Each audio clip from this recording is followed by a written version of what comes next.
soy su telespectador. Muchas gracias.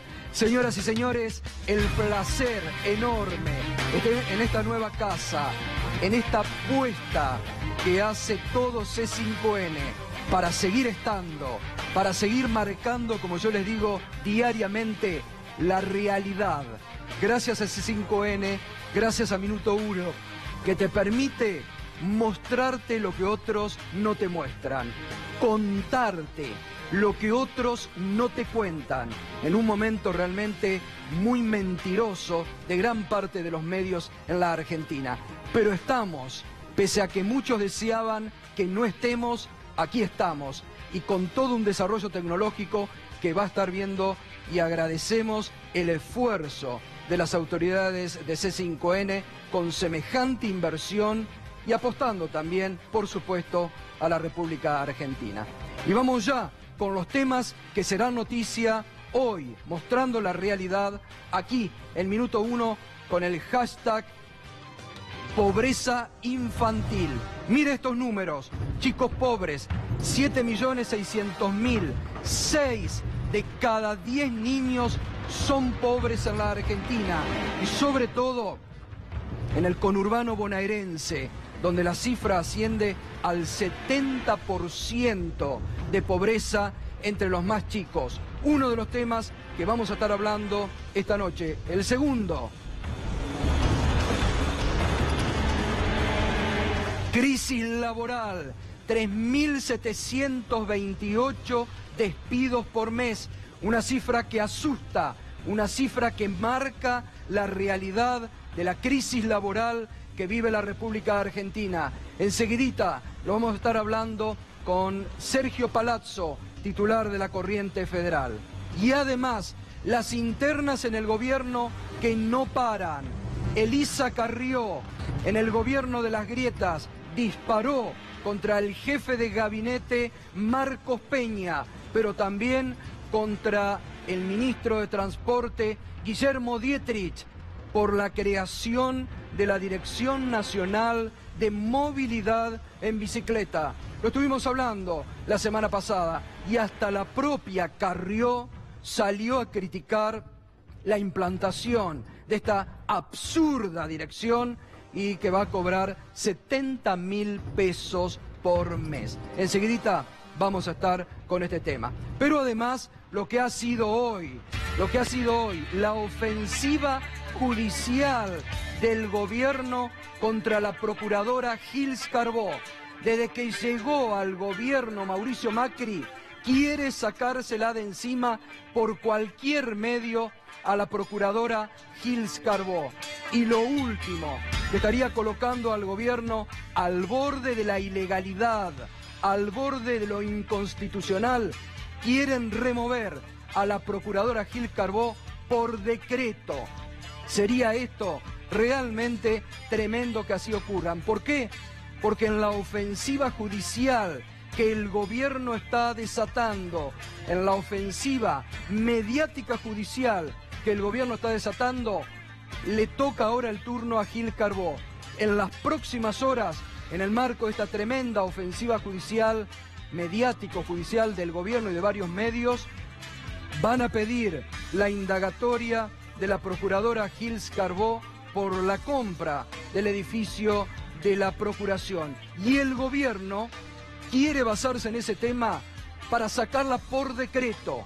Hace mucho que vengo diciendo que el gobierno de Mauricio Macri tiene cada vez más rasgos autoritarios. Y si comete este acto de sacar por decreto, cosa que no puede, estaría colocando al gobierno de Mauricio Macri al borde de la ilegalidad, al borde de la inconstitucionalidad. Por eso habló hoy, apenas trascendió este rum rum de la política, de que podría ser sacada por decreto, habló Gils Carbó y dijo lo siguiente.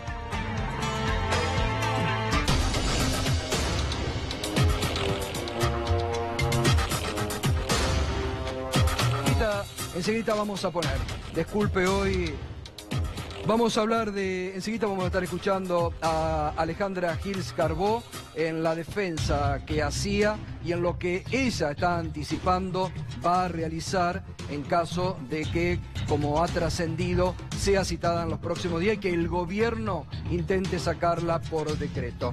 Vamos con la crisis laboral. Estamos marcando desde la semana pasada lo que está ocurriendo. Veíamos la semana pasada lo que ocurre en Zárate. 1.500 despidos en una semana. Y mire los números de la crisis laboral que marcan las propias estadísticas del INDEC.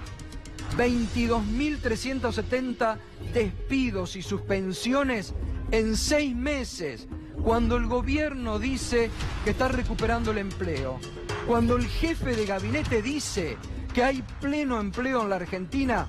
Los propios números del INDEC están hablando de 22.370 despidos y suspensiones en 6 meses. Pero además, 3.728 despidos por mes. Esto, que hoy es un número que le estamos mostrando, son personas de carne y hueso. Son personas con una familia detrás. Son representantes de una sociedad cuyo despido impacta profundamente en el seno de una comunidad. 3.728 despidos por mes. Pero además, casi el 70% de los despidos corresponde al sector industrial. La industria que no se recupera en la República Argentina. La industria que sigue cayendo, y son estos los números que se están reflejando. Sergio Palazzo, impactante los números que se están mostrando, ¿no? Sí, la verdad que sí, pero no es nada nuevo ni nada que nos sorprenda, por lo menos a quienes teníamos una mirada muy crítica de este gobierno y que advertíamos que la política que impulsaba era precisamente bajar los costos laborales a través de la disminución salarial y a través de la caída del empleo. Enseguida estamos con Sergio Palazzo y vamos a hablar intensamente de este tema en esta noche. Otro dato de la realidad muy preocupante que el gobierno intenta esconder, que no te quieren mostrar ni te quieren contar. Los números de la pobreza se conoció a través del Observatorio Social de la Universidad Católica Argentina. Realmente son más preocupantes porque están afectando a los más chicos, a los más jóvenes. 7.600.000 chicos de hasta 17 años son pobres en la Argentina y el número crece en el conurbano bonaerense, donde las cifras llegan al 70%. Son números que duelen, porque estamos hablando de una generación que está condenada a la pobreza. Estamos hablando del presente y del futuro de un país. 7.600.000 chicos de hasta 17 años son pobres y 70% son en el conurbano bonaerense. Son datos que el gobierno no te muestra, que el gobierno quiere ocultar, pero esta es la cruda realidad. La pobreza infantil está llegando hasta el 70%. Juan Grabois, que es un dirigente social que está en el territorio día a día y que conoce. ¿Cómo impacta esto, Juan? Buenas noches. Buenas noches, Gato. A ver, un país donde los pibes no tienen infancia, no tienen futuro. Eso es casi una obviedad. Es cierto que hay una tendencia que existe desde antes, pero que se ha profundizado en los últimos años y tiene que ver con la infantilización de la pobreza. Cada vez hay más pibes pobres y cada vez los pobres son más chicos, digamos, ¿no? Y eso es una deuda con el futuro de nuestra patria, una deuda con el futuro de nuestra sociedad. Empiezan a reaparecer los fantasmas del hambre, de la desnutrición, de la malnutrición, que es la otra cara de la pobreza, y también una sociedad donde las metas culturales, los objetivos que le pone la sociedad a nuestros hijos son iguales para un pibe de Recoleta y para un pibe de Zabaleta, pero uno tiene posibilidad de llegar y el otro no. Ahora seguimos con Juan Grabois, vamos a hablar también de un tema que a él, como a muchos argentinos, les preocupa, que es el tema de la justicia, y también vamos a estar hablando de un hecho que trató de pasar desapercibido en las últimas horas, que Juan Grabois también lo conoce muy de cerca, que es cómo sacaron de un día para el otro a la rectora del colegio Mariano Acosta porque defendió a los estudiantes del espionaje policial. Es un hecho grave esto, ¿eh? Tampoco ha tenido mucha trascendencia, pero de un día para el otro se santearon a una persona de más de 40 años de profesión con una conducta impecable e intachable por haber defendido a los alumnos del espionaje policial. Ahora, fíjense ustedes, en el medio de estas cifras que estamos hablando, de alta desocupación, de la pobreza que crece, ¿cómo impacta esto en el conurbano bonaerense?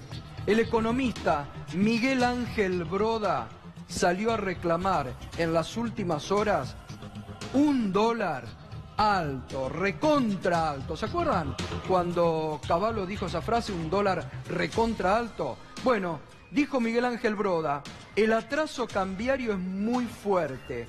Si uno toma el valor promedio del dólar de los últimos 70 años, es arriba de los 22 pesos.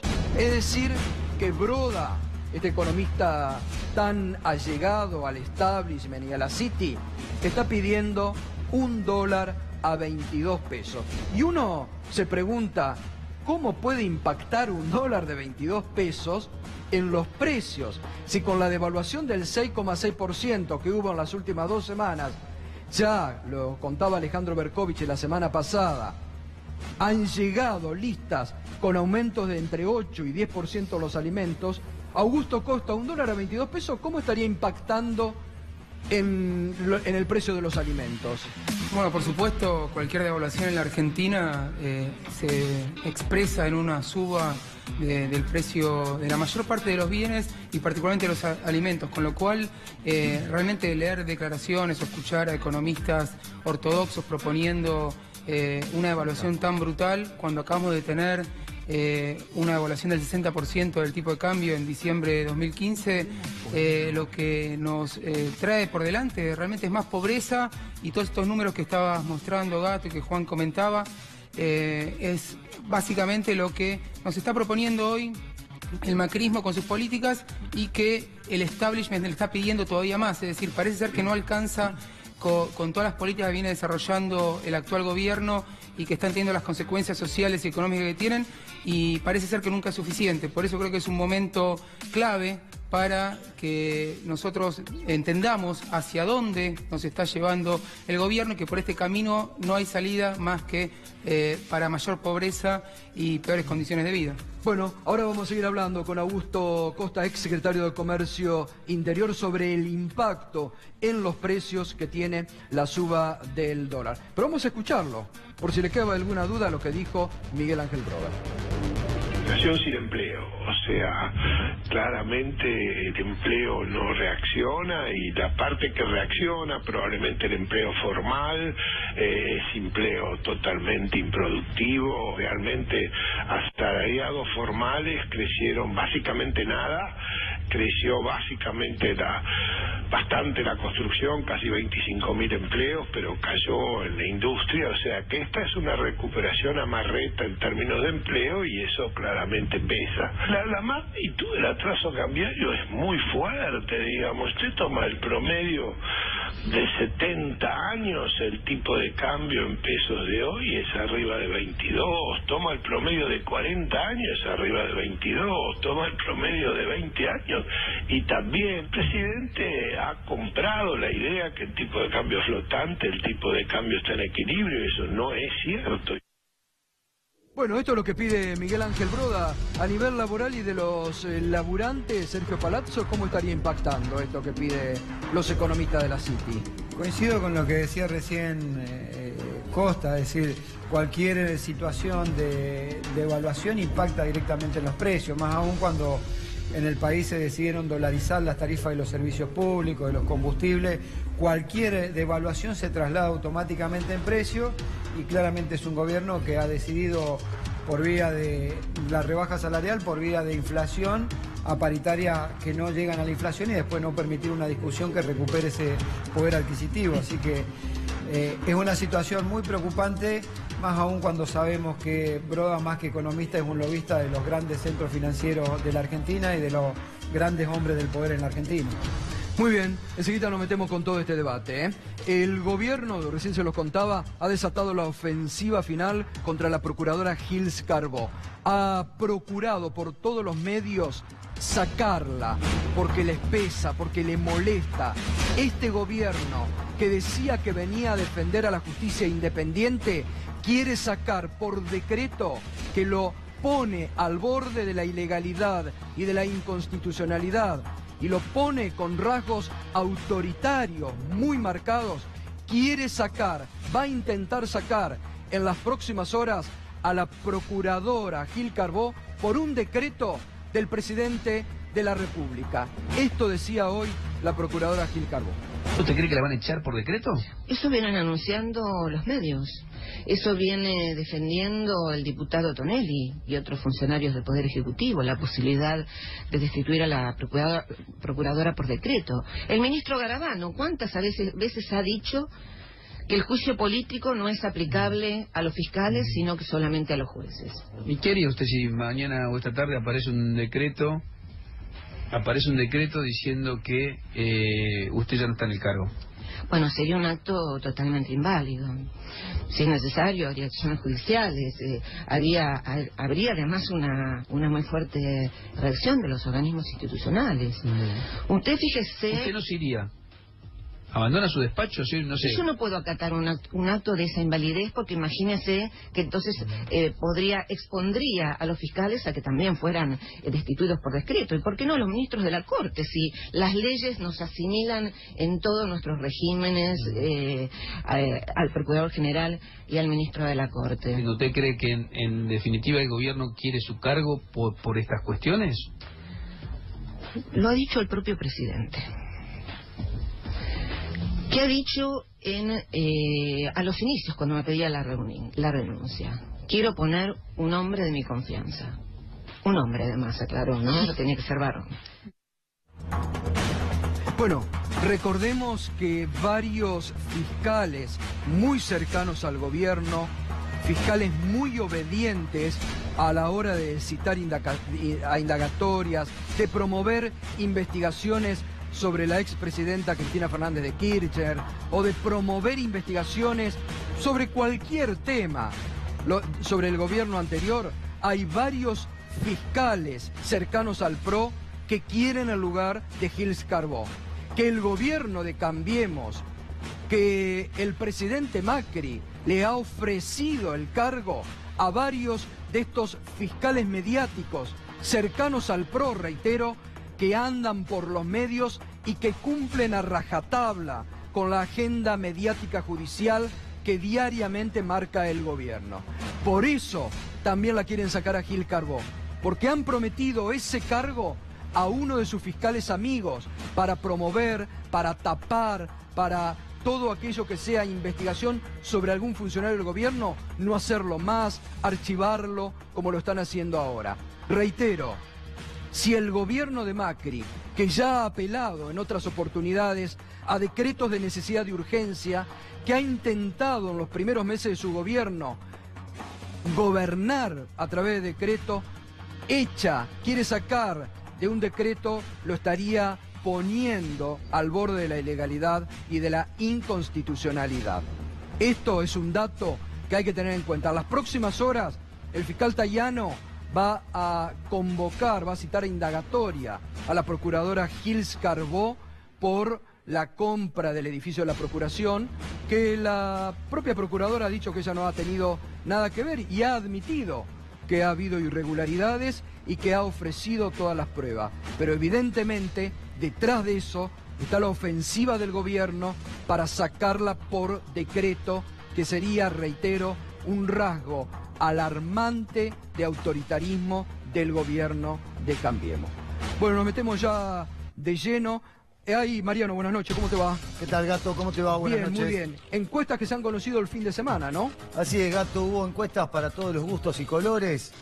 Cristina Fernández de Kirchner fluctuó entre el 32.5 y el 35.6 de acuerdo a la diferente encuestadora que se ocupó del asunto. Por ejemplo, acá tenemos una de Rubier y Asociados, 35.6 Cristina Fernández de Kirchner, 26 Esteban Bullrich, 16.8 Sergio Massa, 6.8 Florencio Randazzo. Esta es la de Rubiel y Asociados. Estamos hablando de 7.6 de diferencia a favor de Cristina Fernández de Kirchner.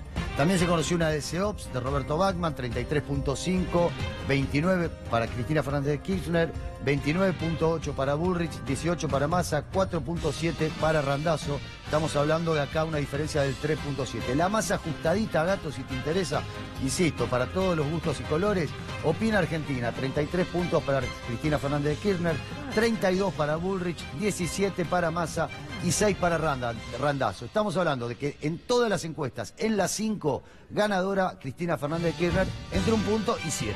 Bueno, es un dato también que tiene muy preocupado al gobierno de Cambiemos. Son encuestas que el propio gobierno está manejando, por eso está altamente preocupado el gobierno, está nervioso y por eso el gobierno ha lanzado también una ofensiva judicial que no se detiene con tal de tapar no solamente estos números, sino para tapar los datos de esta realidad que estamos viendo, que cruje diariamente y que pone el desempleo, la pobreza en números realmente muy altos. ¿Van a convocar alguna movilización en este mes de agosto, Palazzo? Bueno, creo que va a haber una reunión, espero, del confederal de la CGT. Nosotros desde la Corriente Federal la hemos reclamado, precisamente para que más allá de la movilización se retome el plan de lucha que se había iniciado con una movilización maravillosa en el mes de marzo y un incontundente paro en abril y que después se discontinuó.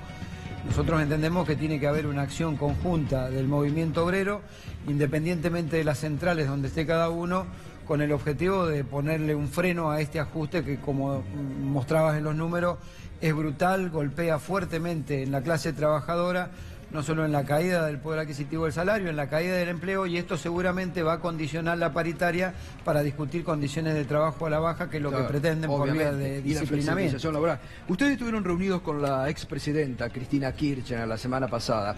¿Es verdad que ella les pidió que no hagan movilización y que pongan todos los esfuerzos en las PASO del próximo 13 de agosto? Sí, tuvimos una charla con ella, con algunos compañeros de la Corriente Federal. Ella veía con preocupación una manifestación política en la semana de la elección. ¿Por qué? ¿Por qué la veía con preocupación? Primero porque entiende que el gobierno no le da importancia al reclamo social, y segundo también por los hechos de represión que hubieron hace poco tiempo en distintas manifestaciones. Nosotros lo que le hemos planteado, y lo planteamos en la Corriente Federal, es que nosotros... ¿Temen que haya una provocación por parte del gobierno? Pero no tengas duda, es decir, cada uno de los que hemos salido a la calle por algo hemos recibido provocaciones y hemos terminado con conflicto. Nosotros fuimos los primeros que nos tocó el día 1 de marzo del año pasado, apenas asumido el gobierno, por los despidos que habían producido en el Banco Central, y terminamos con represión policial. Así que no tengo ninguna duda de que pueden haber infiltrados, puede haber algún tipo de provocación para que termine mal en una semana electoral. ¿Le dieron el acuerdo a la expresidenta para no hacer la convocatoria o no? Nosotros lo que le hemos planteado es que vamos a concurrir al oficio religioso previsto, y van a concurrir nuestros militantes al oficio religioso. Lo que no vamos a hacer es un acto político. El acto político no se va a hacer, sí vamos a concurrir al oficio religioso y vamos a seguir reclamando que se continúe el plan de lucha a través de la CGT, y si ese plan de lucha se decía en la CGT que es antes del 14, lo vamos a llevar a cabo antes del 14. Es decir, que ustedes están convocando para el 7 de agosto, el día de San Cayetano. Sí, convocamos al oficio religioso, no a un acto político que se iba a hacer. Obviamente. Pero digo, se va a transformar eso que es una tradición en la Argentina en una movilización, digamos, masiva, ¿no? Seguramente muchos trabajadores que han perdido su empleo van a ir, y muchos trabajadores que tenemos empleo seguramente también vamos a ir. Juan Graboy, ¿y cómo está la situación social hoy en los territorios que ustedes día a día conocen, caminan?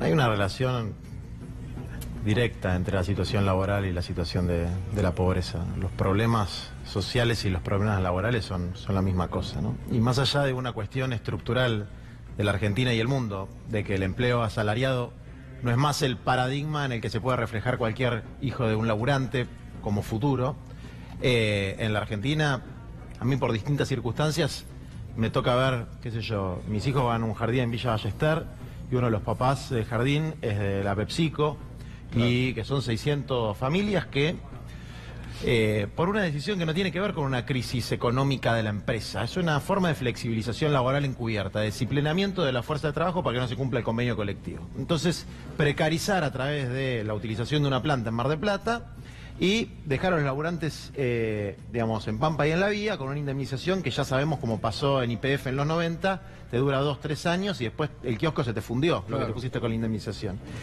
Y por cada empleo que se pierde en el sector formal hay 3 o 4 changas de nuestros compañeros y compañeras de la economía popular que se perdieron, digamos, ¿no? Que es el que corta el pasto, la compañía que le cuida a los hijos a un empleado bancario que por ahí tiene la suerte de tener un salario más alto y puede pagar a alguien que le cuide los hijos, distintas changas en la construcción. Y eso, obviamente, las víctimas más directas son los hijos de estos compañeros, que son los que no tienen los ingresos suficientes para tener una nutrición adecuada. Y como sabe cualquiera, si vos no tuviste los nutrientes que necesitas en los primeros años de vida, eso no te lo arregla nadie. No, aunque venga Perón, aunque venga a gobernar el Papa y resuelva todos los problemas de la Argentina mañana, los pibes que no comieron entre que nacieron y los 2 años como corresponde, ese problema no lo resuelve nadie. Ahora, Juan, estos números que veíamos al inicio, 70% de la pobreza de chicos pobres en el conurbano bonaerense, digo, es una cifra que nos debería doler a todos, que la dirigencia política que se mira el ombligo, que está denunciando o que está pidiendo fueros de acá, de allá, de acá, digo, en vez de meterse con estos temas que son los que impactan, digo, ¿no ves que está en otra cosa la dirigencia? Yo creo que está en otra cosa la dirigencia en general. Sí, digo, la no es un dirigencia problema general. particular del gobierno. La política partidocrática está muy desarraigada de las necesidades, sobre todo de los sectores más excluidos. Por una razón fundamental, porque no garpa electoralmente. Se está generando de alguna manera un polo social que constituye una especie de público para un populismo de derecha, donde la forma de alguna manera canalizar la angustia por los problemas de inseguridad, los problemas económicos, los problemas de tránsito, es agarrársela con el que está más abajo que vos. El inmigrante, el compañero que vive en las villas, el que no tiene la posibilidad de acceder a un empleo formal. Y eso sí tiene, de alguna manera, un correlato electoral porque tiene mucho apoyo de los medios concentrados de comunicación. ¿Por qué electoral? Porque el voto vale uno, el del pobre y el del rico. Electoralmente, mirá, no en la estoy diciendo Argentina, mediáticamente. Vos fíjate que los niños no votan. Es cierto. Y en la Argentina los pobres, según el INDEC y las mediciones, son el 32-33%. Siguen siendo, por suerte, una minoría, por desgracia, una minoría muy grande. Claro. Digamos, hay un 70% de la población con voto que pertenece a otros sectores. Yo no digo que todo ese sector de la población tenga una visión negativa o estigmatizadora de la pobreza, pero los discursos intolerantes van creciendo, van tomando lugar. Yo lo veo cada vez más en trabajadores asalariados. Yo suscribo con vos que los periodistas, la mayoría tiene la panza llena, entonces mira a la pobreza o a la desprotección desde un lugar de clase media. Entonces es una mirada como ajena. Estoy completamente de acuerdo. Mira, y no solo los periodistas, sino también parte, incluso te digo, de los que tienen la posibilidad de tener un trabajo con un salario de 30.000, 25.000 pesos. Pero lo digo ¿no? los periodistas pues son los que forman opinión. Forman opinión, pero también existe una responsabilidad de la propia sociedad de hacerse carne del dolor del que está más abajo, del más débil, y ahí sí hay una apelación de decir cuáles son las prioridades en la Argentina, digamos, ¿no? Las prioridades en la Argentina son estos números, son estos pibes. Sobre eso no debería haber ninguna discusión, pero absolutamente para nadie. Y por eso, por lo menos, nosotros peleamos y nosotros vamos a avanzar también en un plan de lucha durante los próximos días. El año pasado, el día de San Cayetano... ¿Se van a sumar ustedes a la movilización, por ejemplo, del 7 de agosto? Yo entiendo que lo que dijo Palazzo es que ellos no van a movilizar el 7 de agosto. Dije que vamos a ir al oficio religioso y que no vamos a hacer un acto político que estaba previsto. Bien. Bueno, nosotros el 7 de agosto del año pasado hicimos la movilización inaugural del triunvirato de la CCC, CETEP Barrios de Pie. Fue impresionante.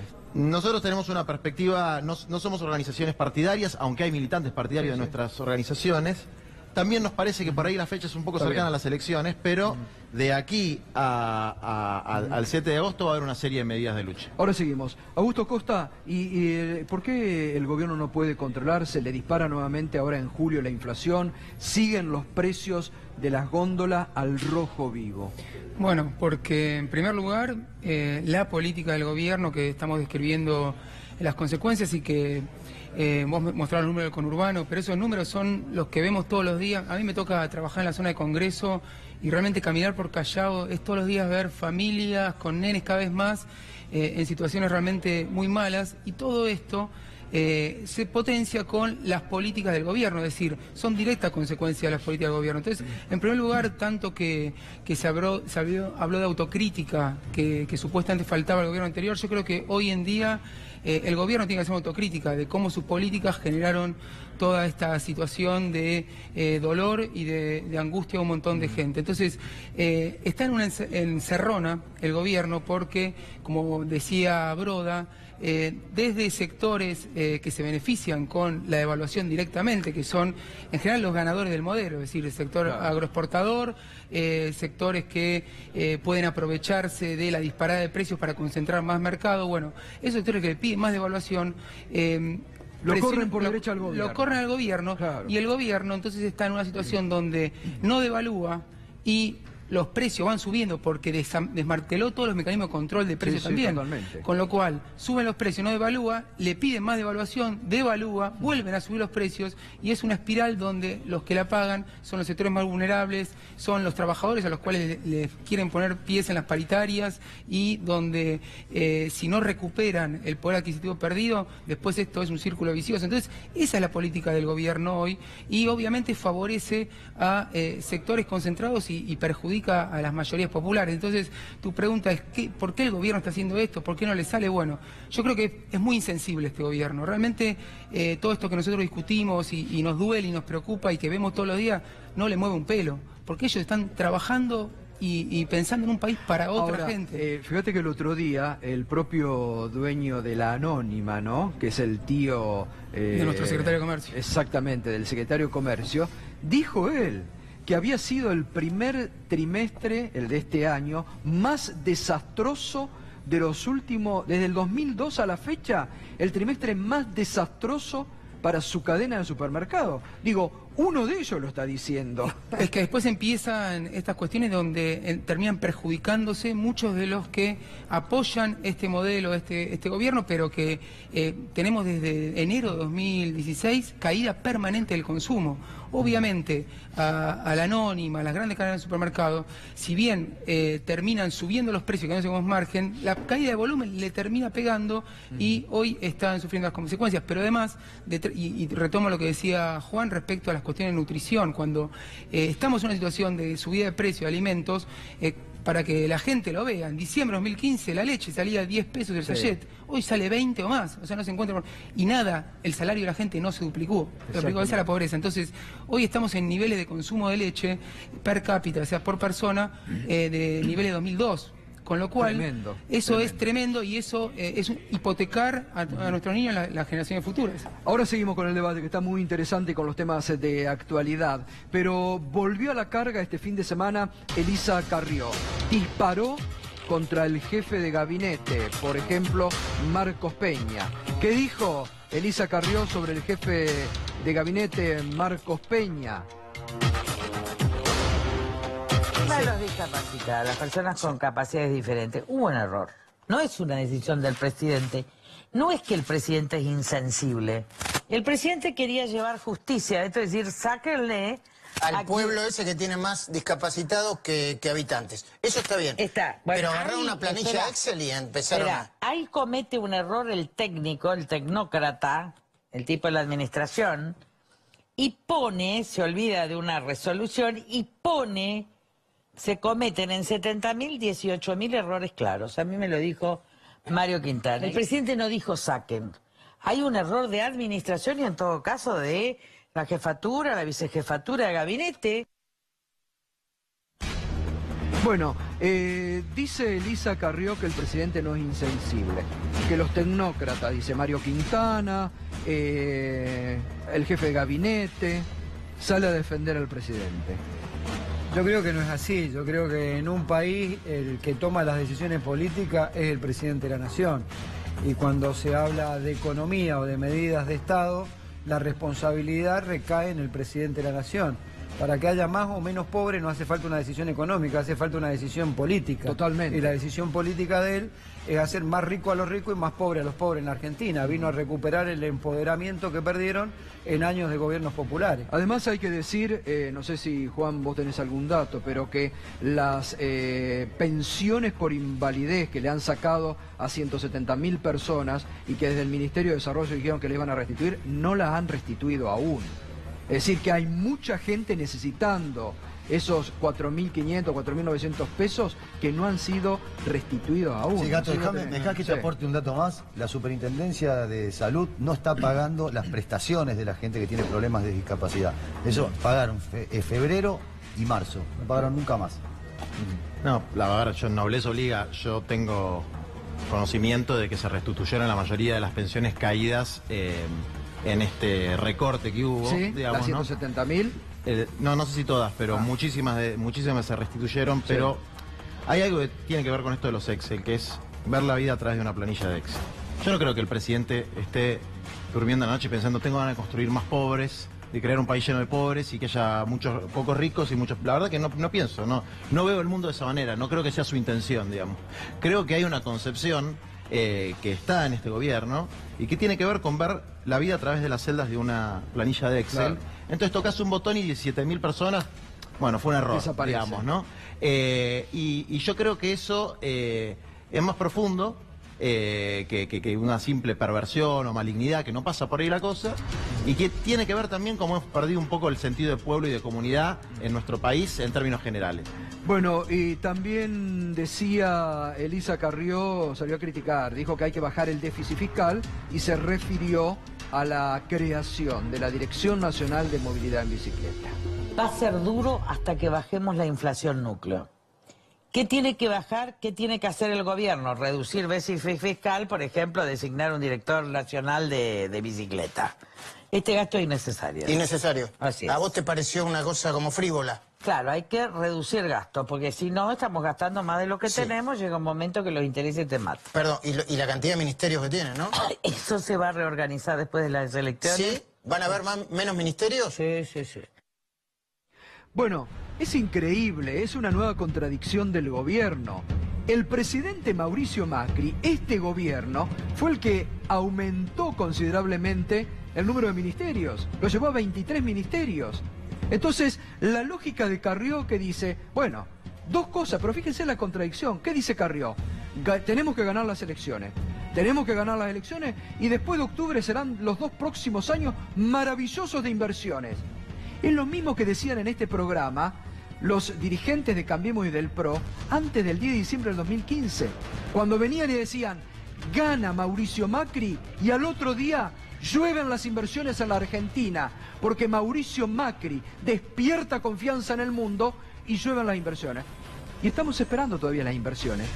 Y ahora Carrió le suma, no, tenemos que ganar octubre, estas elecciones. Pero señores, gobiernan desde el 10 de diciembre del 2015, ¿no? Seguro, y además, bueno, más allá de la anécdota, esta dirección de la bicicleta, que en todo caso no es una anécdota, Carrió se le escapa algo que es muy importante, que es cómo los intereses de la deuda están cada vez significando mayor cantidad de pesos que gasta el Estado respecto a otros gastos. Entonces, todos los ajustes en el plan Progresar, que bajó de 1 millón de beneficiarios a la mitad, que era para que jóvenes estudiantes pudieran tener acceso a educación, pensiones, que estas idas y vueltas, que siempre el tiro lo tiran y si sale, sale y si no, no. Bueno, todo esto, en realidad la contracara es que cada vez el problema fiscal es peor, porque con toda esta explosión del endeudamiento, para refinanciar deuda le piden que ajusten. Y al ajustar caen los ingresos. Y al caer los ingresos se acelera el problema del déficit. Entonces es una encerrona donde realmente es muy difícil salir y Carrió lo reconoce. Pero va por la anécdota del ministerio, cuando en realidad es toda la política económica y por este camino no hay salida. Ni te cuento lo de la pesada herencia, ¿no? Lo que sería para el próximo gobierno dentro de 2 años, sea de Cambiemos o de alguna otra fuerza política, afrontar ese volumen de deuda, ese volumen de intereses. Seguro, y además, Mariano, más allá de que esa deuda que crece y que después hay que ver cómo se puede revertir, también la destrucción de empleo, la destrucción de capacidad industrial, de capacidad productiva, después uno arranca de 20 escalones atrás y cada vez que se destruye ese aprendizaje social, primero son muchos años para revertirlo y después durante esos años es situación de pobreza, de miseria y bueno, ahí nos están llevando. Sergio, la verdad hemos estado viendo situaciones como la vivida la semana pasada en Zárate, en 10 días 1.500 despidos, o el cierre que se han dado de empresas en este último mes, que realmente, bueno, están marcando, me parece, un punto de inflexión muy dramático, ¿no? Si tomás la referencia de los propios datos oficiales, tenés casi el 50% de determinadas actividades de capacidad ociosa en la Argentina, la industria textil, la metalmecánica. Quiere decir que hay una caída muy fuerte del empleo a partir de lo que explicaba Augusto más temprano, que es la caída del consumo sistemática desde que asumió el gobierno. Eso impacta fuertemente en los puestos de trabajo. Y si bien no es una cosa perversa, yo tampoco creo que miren la vida a través de un Excel. Creo que tienen una concepción política en donde esto, cuando yo digo hacen más rico a los ricos y más pobre a los pobres, no es simplemente una cuestión de Excel, es una cuestión ideológica, filosófica, donde ellos apuntan a mejorar su tasa de rentabilidad a costa del disciplinamiento en las condiciones de trabajo, de la caída del salario real y que la familia lo terminan supliendo, los que tienen la posibilidad, con endeudamiento y a su vez eso les sigue generando dependencia. No son simplemente bueno, una planilla de Excel. Ahí decía Carrió también, y se ve la puja que hay entre el ala política, y porque dijo culpa de los tecnócratas del gobierno. Bueno, pero Carrió es la expresión de lo que siempre se le criticó al peronismo. Yo soy afiliado radical y que siempre le cuestionábamos al peronismo, que es oposición y oficialismo al mismo tiempo. Carrió hace lo mismo, es decir, tiene los propios funcionarios del gobierno que toman medidas y ella los cuestiona, sigue bien en las encuestas y después seguramente gana una elección con un discurso casi de oposición cuando es más oficialista que ninguno. Ahora, el tema de las paritarias, el tema laboral, ¿esto realmente no se está empeorando en este último tiempo? Sí, por supuesto, está claro que el gobierno no solo ha atacado el tema paritarias y empleo, sino que también pretende condicionar a la justicia quitándole institucionalidad a la Argentina. Cada vez que hay un juez que no falla en sintonía con las decisiones que quiere el gobierno que fallen, es objeto de un pedido de juicio político, como le pasó al juez Arias en la provincia de Buenos Aires, como le pasó a los dos jueces que fallaron a favor de la paritaria bancaria, o como hoy le pretende pasar a la fiscal, a la jefe de los fiscales, Gil Carbó. Ahora, ¿no es tremendo que el gobierno esté pensando en sacarla por decreto a la jefa de los fiscales? Es una barbaridad, tan barbaridad como haber pretendido poner 2 miembros de la Suprema Corte por justicia, con lo cual ya estamos acostumbrados a que esto puede pasar bajo este gobierno que era de diálogo, de consenso y que venía a cerrar una grieta. Si eso ocurre, realmente sería muy grave a nivel institucional. Pero es gravísimo. Hay diversas cosas que están pasando que son gravísimas. Una es esta, otra que se sigan instalando desde los medios concentrados y a través de los comunicadores sociales del gobierno. El famoso tema de la grieta, claro que hay grietas en este país, pero la grieta pasó a ser lo que explicaba Juan recién, que es entre los que comen y los que no comen. Esta es la grieta fundamental hoy, que no se está atacando en la Argentina y cada vez son más los compatriotas nuestros que están sufriendo las consecuencias de este programa político, económico y social que lleva adelante la presidencia de Macri. Juan, 2 temas. Esto, primero, ¿no sería grave a nivel institucional que el presidente se decida sacar por decreto de un plumazo inconstitucionalmente, no lo puede hacer, digo, a la jefa de los fiscales? A mí lo que me hace acordar es lo que pasa en Jujuy, ¿no? Que es donde hay un correligionario acá de Palazzo, gobernando, que asumió la suma del poder público. Maneja el poder judicial, el poder ejecutivo y el poder legislativo. Esto sería una seria interferencia en el poder judicial, en el Ministerio Público Fiscal, que es un poder autónomo y que solamente puede ser removido por una decisión del Senado de la Nación. No hay ninguna otra posibilidad constitucional, o sea, estaríamos frente a la supresión de algunas garantías constitucionales muy elementales y el Ministerio Público Fiscal en la Argentina, en este gobierno y en el gobierno anterior también, porque nosotros hemos podido trabajar mucho desde las organizaciones sociales, ha sido un canal de acceso a la justicia para muchos que no tenían la más mínima posibilidad. Te voy a dar un ejemplo de cosas que están pasando ahora, digamos. O sea, muchas de las denuncias que nosotros hacemos por narcotráfico, situaciones que pasan en los barrios populares, obviamente vos no puedes ir a la comisaría a denunciarlo porque el taquero es el que maneja la droga en el barrio. Entonces vos vas a algo que se llama Atajo, que es un programa de acceso a la justicia que funciona en la Procuración, que nosotros hemos hecho 300 y pico de denuncias a través de ese programa, y en algunos casos nos fue, entre comillas, bien. Incluso ahora vamos a lograr que un juez restituya parte de las cunitas, ¿viste ese programa de cunas? Sí. Por una acción de ese programa. Entonces, para nosotros la verdad que sería un acto, digamos, donde una de las instituciones del Estado que hace un poco de equilibrio frente a esta, ¿no?, voracidad de poder, quedaría suprimida. Sería totalmente inconstitucional. Yo la verdad que no sé dónde salió el rumor. No creo, del propio gobierno. No creo que hagan una locura de esas características, porque realmente estaríamos pasando una etapa, digamos, donde el concepto de democracia... sesgo autoritario. Sí, de sesgo autoritario. Sí. De sesgo autoritario muy claro, muy marcado, y que a nivel internacional nos haría quedar muy mal, como nos hace quedar muy mal la detención arbitraria de Milagro Sala y otras cuestiones por el estilo. Y hay otro tema que no quiero olvidarme, porque lo conocés muy de cerca, que es este hecho que pasó también prácticamente desapercibido en los grandes medios, y que fue cómo sacaron de un día para el otro de un plumazo a la rectora del Mariano Acosta, porque defendió a los estudiantes del espionaje policial que intentaban hacer ahí, ¿no? Gato, yo te agradezco que me lo preguntes, porque también es un tema que me toca de cerca. Mi otra hija va al Acosta, primer año. La directora Raquel Papalardo, 40 años de carrera, no es ni militante de la CETEP, ni de la Corriente Federal, ni de la Cámpora, ni de nada. Es una mujer que dedicó su vida al Mariano Acosta, a la educación pública.